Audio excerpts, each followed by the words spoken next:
ہماری آیتیں پڑھتا ہے وہ عزت کی اور انہیں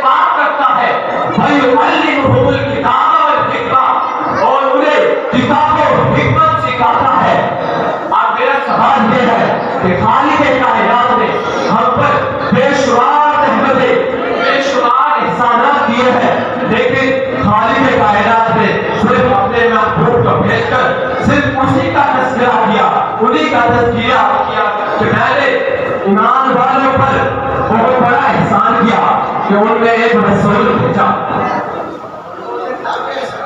اب انسان جو کیا ہے خالق کائنات جب انسانوں پر احسان کرتا ہے تو انسانوں پر لازم اور واجب ہے کہ وہ اللہ تبارک و تعالیٰ کے احسان پر اللہ تبارک و تعالیٰ کا شکر ادا کرے. اب ہم حضور علیہ السلام کی آمد پر یہ خالق کائنات کا شکر ادا کر رہے ہیں.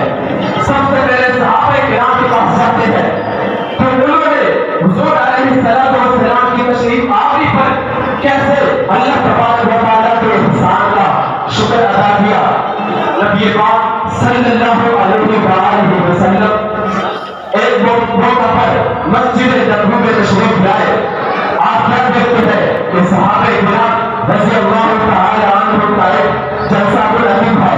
آپ نے صحابہ کرام رضی اللہ تعالی عنہم سے ارشاد فرمایا ما اجلسکم. صحابہ یہ جلسہ کیسا, تمہیں کس محبت نے یہاں بٹھا رکھا ہے. صحابہ کرام نے عرض کی جلسنا ندعو اللہ ونحمده علی ما ہدانا لدیننا ومن علینا بنا.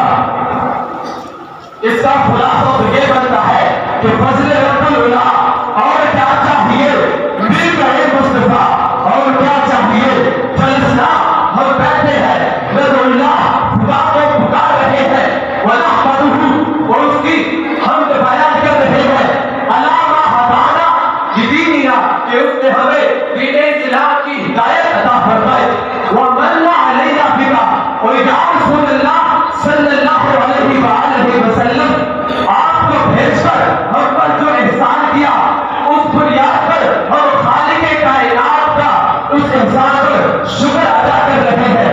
جب میرے حضور علیہ السلام نے صحابہ کرام کے یہ جواب سنا تو نبی پاک صلی اللہ علیہ وآلہ وسلم نے باقاعدہ صحابہ کرام سے حلف کیا کہ خدا کی قسم باقی تو کسی مقصد کے لیے بیٹھے ہو. تو صحابہ کرام نے آگے سے عرض کی واللہ ما جلسنا الا لذلک یا رسول اللہ خدا کی قسم ہم صرف اسی مقصد کے لیے بیٹھے ہیں, ہمارا کوئی اور مقصد نہیں ہے. تو نبی پاک صلی اللہ علیہ وآلہ وسلم نے ارشاد فرمایا صحابہ یہ نہ سمجھنا کہ نعوذ باللہ میں تم پر کوئی بہتان لگا رہا ہوں, بلکہ جاءنی جبریل واخبرنی ان اللہ یباہی بکم الملائکہ.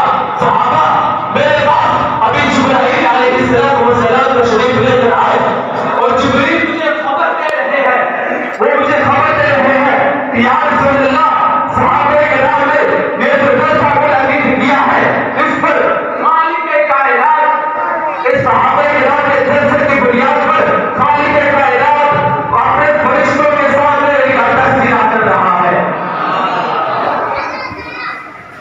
اور کہہ رہا ہے کہ اے فرشتے زمین پر میرا اور میرے محبوب کا ذکر کرنے والوں خالق کائنات عرش بری پر تمہارا ذکر کر رہا ہے. اب نبی پاک صلی اللہ علیہ وسلم نے بھی اپنا میراث بتایا اور میں بتاتا ہوں. مسجد نبوی ہے, نبی پاک صلی اللہ علیہ وسلم نے حضرت حسان بن ثابت سے ارشاد فرمایا کہ اے حسان آپ مجھے میری نعت سناؤ.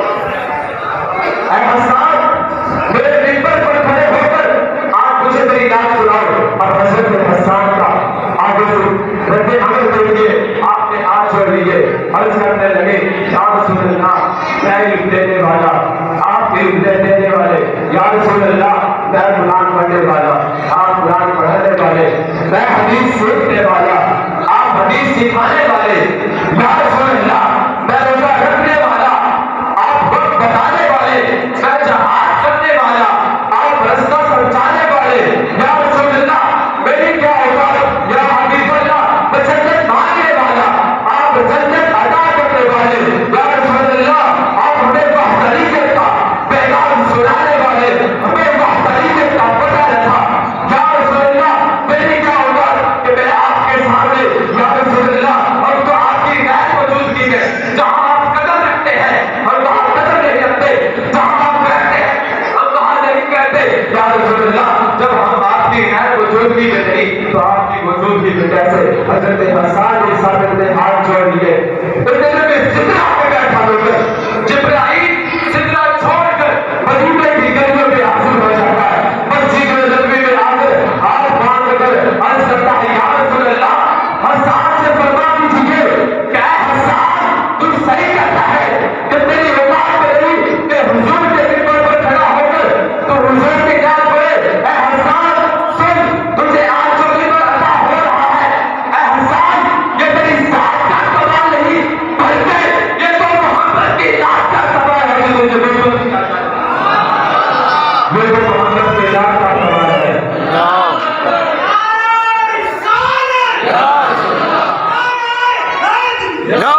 احباب ذکراللہ، اللہ تبارک و تعالیٰ کا یہ بہت بڑا احسان ہے کہ اللہ تبارک و تعالیٰ نے اپنے اور اپنے محبوب کے ذکر کے لیے ہمیں منتخب فرمایا۔ اللہ تعالیٰ سے دعا ہے کہ ہمارا دل بیٹھنا اپنی بات میں ضرور فرمائے۔